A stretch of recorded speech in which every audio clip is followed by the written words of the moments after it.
Meus amados irmãos, vamos passar para o segundo passo, segundo momento do nosso culto, que é ouvir o estudo sobre criação e formação de filhos.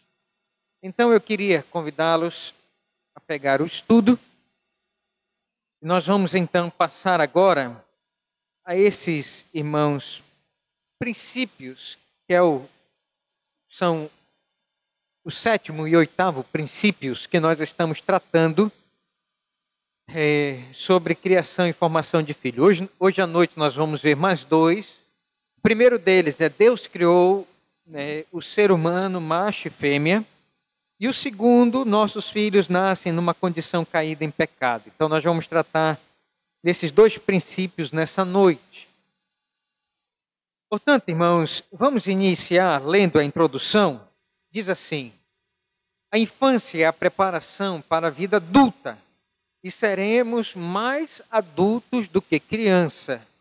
Isso aqui é um fato. A perspectiva da vida de um brasileiro hoje é de 70 anos. Então, nós vivemos os 12 primeiros anos na nossa infância, e nós passamos 58 anos de vida adulta. Então, nós vivemos mais a vida adulta do que a vida de criança. Por isso, irmãos, esses 12 primeiros anos, eles são essenciais, fundamentais, necessários para preparar os nossos filhos para viver uma vida adulta, madura, autêntica, verdadeira e bíblica. Então nós precisamos gastar pelo menos 12 anos do nosso tempo para preparar um bom adulto. E olha que ainda não se prepara assim um bom adulto, não é? Então, nós temos que observar isso, entender isso. O texto prossegue e vai dizer: o pecado não nos deixa enxergar os propósitos de Deus para a criação e formação dos nossos filhos. E eu queria dizer isso para você nessa noite, né? Nós vamos aqui meditar, irmãos, nesse tema, que é entender que os nossos filhos, eles pensam que estão andando pelo caminho certo, eles estão vivendo no caminho certo, mas na verdade eles estão no caminho errado. Eles estão andando no caminho do pecado. E nós temos que entender isso aqui claramente para podermos educar os nossos filhos para serem filhos que usem a luz do Evangelho para poder ter uma vida adulta feliz. Eu queria então ver isso aqui com você nessa noite, você entender isso, que os nossos filhos, eles estão numa condição caída, eles estão num corpo caído e eles estão vivendo numa sociedade caída. Então, se nós, como pais bíblicos, não colocarmos os nossos filhos no caminho certo, eles vão andar pelo caminho torto. Isso é fato. E nós vamos então olhar aqui, irmãos, esses princípios que nos ajudam a entender isso, né? Então, nas quartas-feiras passadas, nós mostramos para vocês que os filhos, eles precisam de aceitação. Você tem que aprender como pai, como mãe, que você tem que ajudar seu filho nessa questão de pertencimento. Ele tem que saber que ele pertence a você e que você ama ele e que você cuida dele, porque ele pertence a você, mas acima de tudo pertence a Deus. Não é? Segundo princípio que nós vimos aqui, meus irmãos, é a questão do tempo. Filhos precisam de tempo, de conversa com os pais, precisam, irmãos, de investimento de tempo na vida deles, da vida do pai na vida deles. Então, quando não acontece isso, você cria um filho estranho, que não é seu amigo, que não é sua amiga, porque você não gastou tempo para formar amizade com o seu filho. Você tem o respeito, mas você não tem amizade, é diferente. Nós vimos na quarta-feira passada, meus irmãos, também o papel do pai e da mãe na formação, né, dos filhos. E nós vimos, irmãos, biblicamente, que um pai exerce um papel primordial na formação, né, do caráter de um menino. O menino precisa de um pai, né, assim como as meninas precisam de uma mãe que mostrem o que é ser uma mulher, e uma mulher bíblica. E nós vimos isso.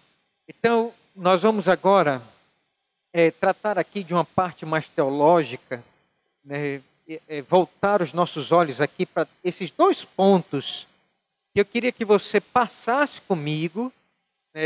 Você tem que meditar sobre isso para que você entenda a condição do seu filho, a condição espiritual dele, para que você então use o Evangelho para poder ajeitar, reformar, redimir a vida do seu filho. Então, o primeiro ponto aqui, irmãos, que nós vamos tratar, que é o sétimo princípio, é justamente esse aí. Deus criou o ser humano, macho e fêmea. E esse é um princípio teológico que eu queria então estabelecer com vocês aqui, para que nós entendamos como Deus forma a personalidade dos nossos filhos. Abram comigo, por favor, para Gênesis, capítulo de número 1, verso 26 e 27. Quem achar, pode ler.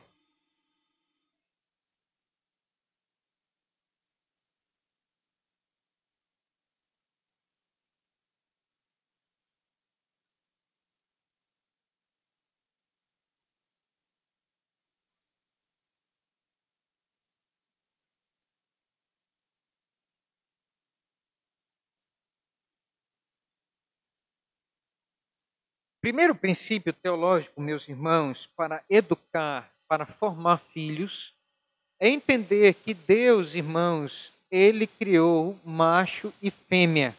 Perceba que eu frisei aqui, eu não coloquei homem e mulher, eu coloquei macho e fêmea. Por quê? Porque esses são os termos hebraicos, irmãos, para se referir a homem e mulher.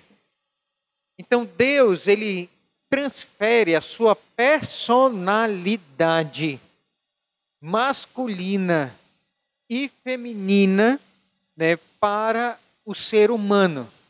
Isso aqui, irmãos, então nos mostra que Deus, aqui eu tenho que tomar cuidado, porque existe uma teologia, né, equivocada aí, que acha que Deus, Ele é pai e Deus é mãe. Não, Deus é pai, né? Deus não é mãe. Tá certo? Tem uma música aí do Kleber Lucas, né, que muitas igrejas cantam, né? Como uma mãe no deserto, alguma coisa assim. Isso é uma teologia, irmãos, intrucada, é horrível. Nós não vemos nas Sagradas Escrituras de nenhuma maneira Deus ser chamado de mãe, mas Deus ser chamado de pai.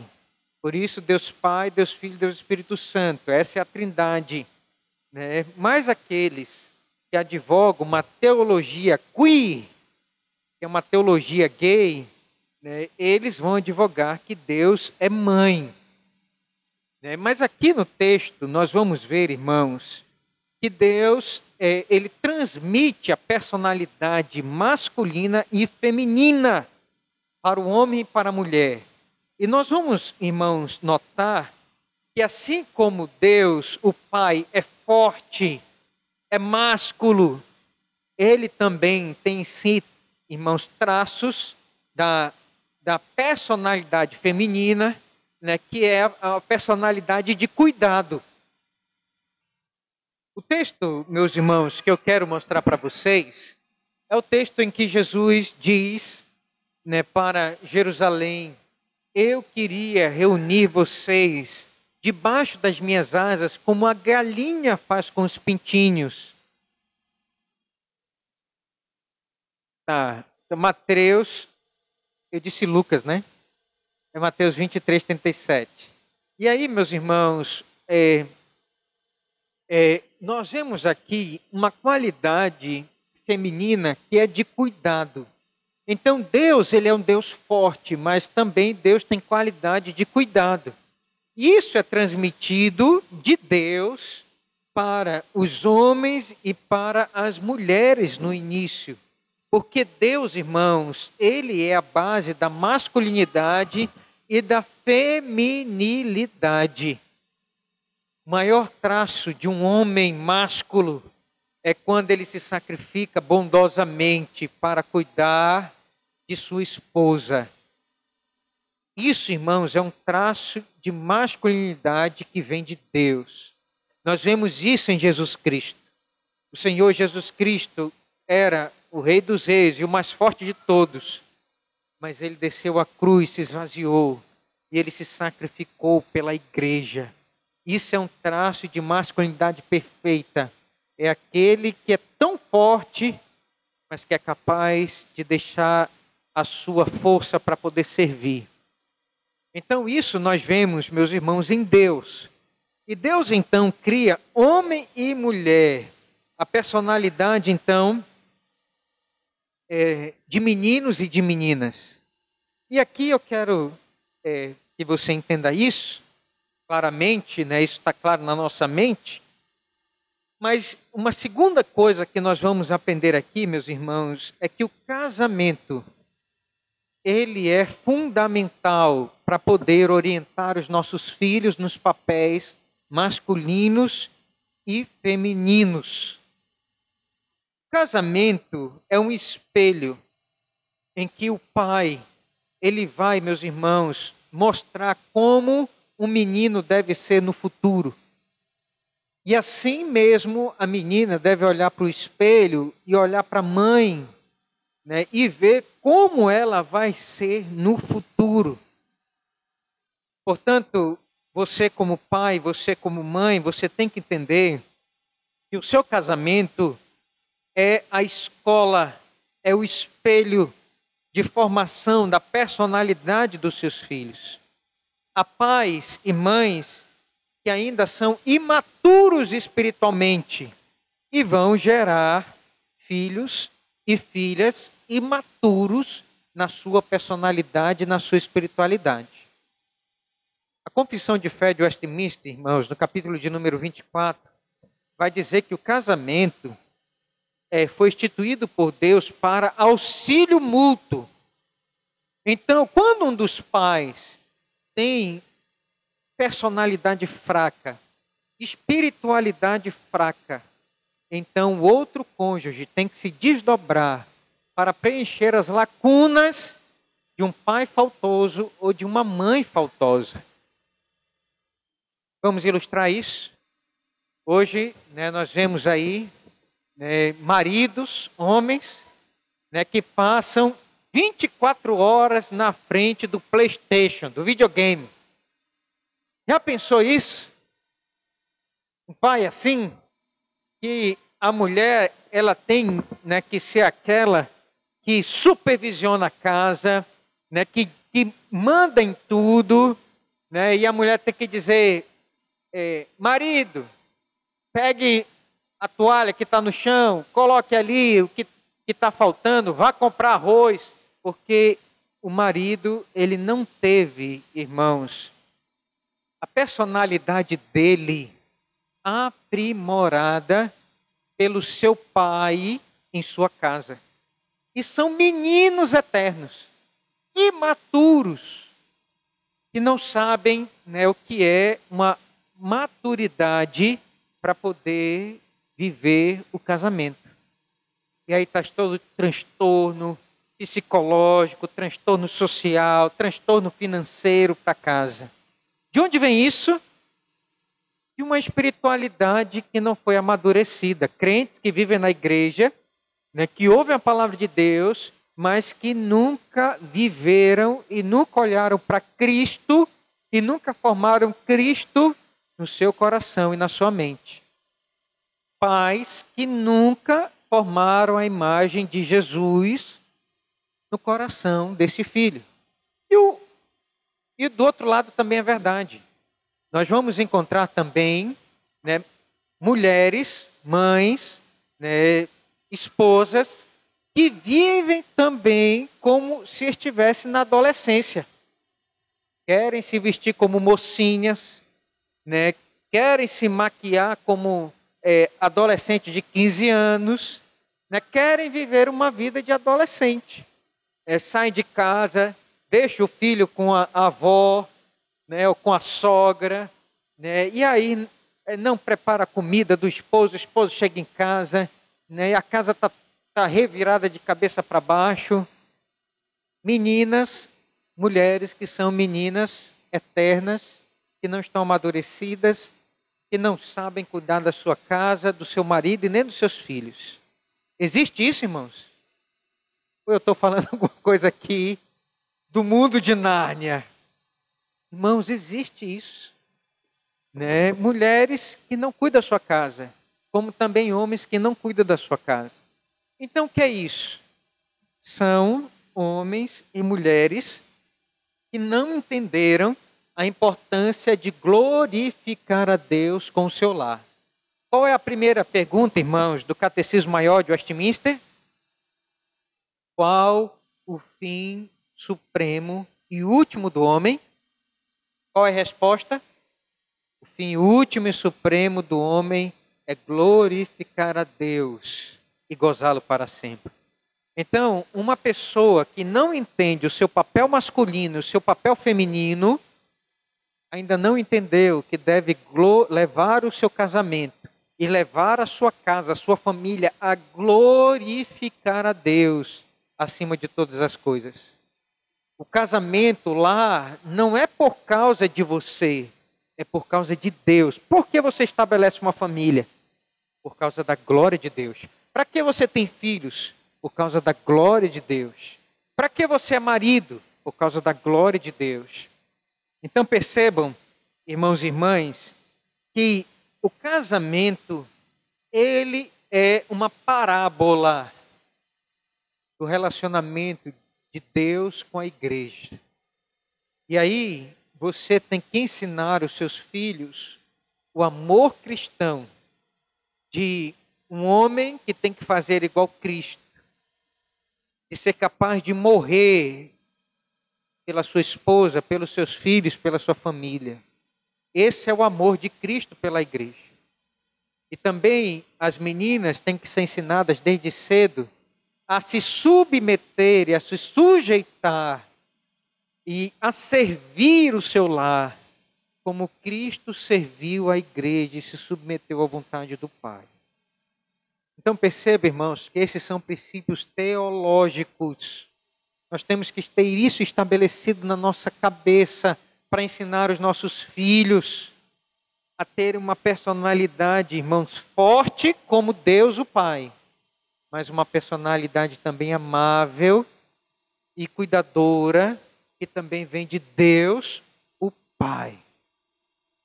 E a menina precisa aprender isso. Percebam então, irmãos e irmãs, a importância de nós mostrarmos, principalmente nos nossos dias, o que é ser homem e o que é ser mulher para os nossos filhos. Isso aqui é essencial, porque nós vivemos dias em que hoje não se existe mais sexo masculino e feminino. Hoje os filósofos, e os sociólogos ensinam a sociedade dizendo que existe gênero. E aí, no meio do gênero, tem uma lista aí de mais de 16 gêneros. Gênero masculino, feminino, homossexual, transexual, metrosexual, não sei. E aí vai. Isso, meus irmãos, tem que ser defendido pelo crente. E tem que ser ensinado aos nossos filhos, porque eles vão, meus irmãos, aprender que não existe mais masculinidade nem feminilidade. E aí você vai comprar roupa para o seu menino ou para a sua menina, e você não sabe mais qual é. Porque hoje se compra rosa para menino e azul para as meninas, porque tudo está invertido, os valores estão invertidos. E não existe mais pai, não existe mais mãe. E os filhos é que mandam em casa. Então isso está tudo errado. Então a palavra de Deus estabelece o marido como, irmãos, o cabeça do lar, para poder transmitir valores masculinos para os meninos. E isso vem de Deus o Pai. E as mães, elas têm que transmitir valores femininos, não feministas, e nem os homens também transmitir valores machistas, não, femininos, que também vem de Deus o Pai para as meninas. Portanto, irmãos, nós temos que ter isso claro na nossa mente. Quando um dos cônjuges falha nessa questão de mostrar o que é ser homem e o que é ser mulher, então outro cônjuge crente tem que agir. E aí tem mães que viram pai e mãe. E aí é quando a mãe tem que dizer: vira homem, menino! Toma jeito, menino! Ah, joga bola, menino! Tem que fazer isso. Porque tem pai que não sabe conversar com o menino sobre valores de menino. Então a mãe tem que fazer isso. Aí quando a mãe é ausente, então o pai tem que tomar às vezes, né, e tem que dizer: minha filha, negócio de jogar bola com o menino, vá se maquiar, vá comprar uma roupa no shopping, né, fazer coisas de menina. Então, meus irmãos, isso tudo é aprendido no lar. Né? Hoje tem mães que ensinam as suas filhas, né, a ter uma faculdade, a ter uma profissão, e não querem que elas sejam donas de casa. E aí estão legando meninas, né, para os casamentos, que a menina não sabe fazer um arroz. Né? Quando vai fazer o arroz, né, unidos venceremos, joga na parede que cola tudo, parece uma graxa. Né? Não trabalha na escola da família, do lar, para poder legar uma dona de casa, né, para a família. Isso é errado. Né? E nós temos que entender, irmãos, que a nossa vida, ela é preparar os nossos filhos para a vida adulta. Como eu disse para vocês, nós vamos passar mais tempo na vida adulta do que na vida infantil. Então nós temos que preparar os nossos filhos para todas essas fases. Né? Então tem a fase de preparar, e essa fase é preparando na infância. Né? Então tudo isso é transmissão de valores que a gente tem que passar para os nossos filhos. Tá bom? E aí nós vamos então para o segundo princípio aqui teológico, e você tem que entender isso claro. O pai e a mãe têm que entender isso aqui claramente. Vamos lá então? Oitavo princípio. Nossos filhos nascem numa condição caída em pecado. Alguém lê, por favor, Gênesis, capítulo de número 3, verso 12. Outro alguém abra em Romanos 5, verso 12. E outro alguém abre em Efésios 2, 8. Quem achar, pode ler.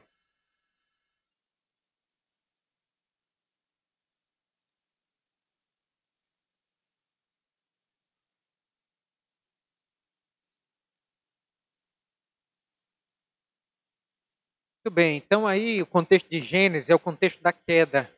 Deus mandou Adão e Eva não comer do fruto proibido, eles comeram. E aí então, irmãos, abriram-se os olhos deles. E eles então agora conheciam o que é o mal e o que era bem. E agora a inclinação do homem era somente para o mal. Porque, meus irmãos, afastados de Deus, o homem só escolhe fazer o que é mal. E essa maldade é transmitida, né, de pai para filho, de filho para filho, de filho para neto. E aí vai passando. Nós vamos ver então, logo nas primeiras páginas, o primeiro como é que chama quando irmão mata irmão? Primeiro, fratricídio. Né? Caim matando Abel. Quem ensinou Caim matar? Ninguém. O pecado dele ensinou isso. Estava lá. Né? O pai dele nunca ensinou ele a fazer isso. Mas ele matou o seu irmão. Romanos capítulo 5, verso 12.